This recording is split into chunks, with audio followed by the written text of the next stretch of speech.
Greetings and welcome to the Introduction to Astronomy. In this week's exploration of the solar system, we will talk about the Mars Reconnaissance Orbiter and look at its exploration of the red planet. So let's go ahead and get started here. So the Mars Reconnaissance Orbiter launched on August 12th of 2005, and as you might guess from the name, it was sent to visit Mars. Now, its purpose was to study things like the surface of Mars, the climate, and the geology. And the idea was to get much higher resolution than we can possibly get from Earth.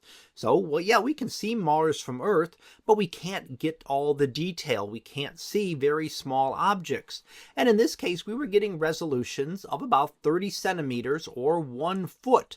So, still can't see really fine details even with the Mars Reconnaissance Orbiter from orbit. To see smaller details, you've got to be on the ground, but it was able to pick up far more than we could possibly see from Earth. Now, in terms of its findings, one of the things that it found was changing features on the surface of Mars. And here we can see an example of that with various different images. And as we look, we can get some ideas as to how things changed over this period of time and how various light and dark changes occurred in this specific region. We also found things like water ice in impact craters that we can see, and water ice present below the surface of Mars. There is no liquid water on the surface, but we do know that water ice exists in the polar caps and below the surface, and impacts could then churn up that ice and expel it outward.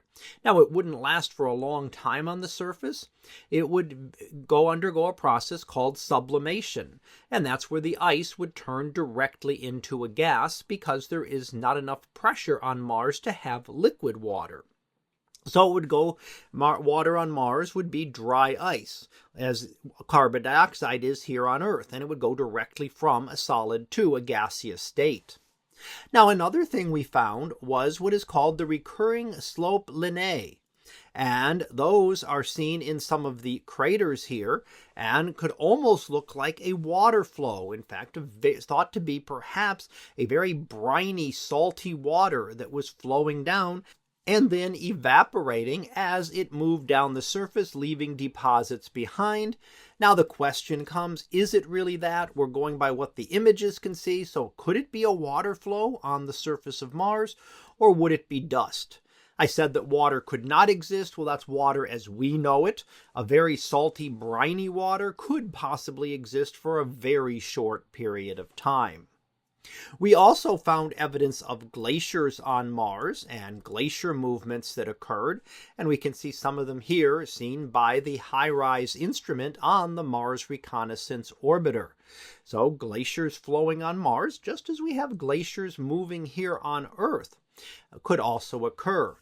And of course, we saw evidence for water flowing in the past as well, and we've also seen that with the rovers that are present on the surface of Mars. They've been able to find evidence of water flow, so could the Mars Reconnaissance Orbiter.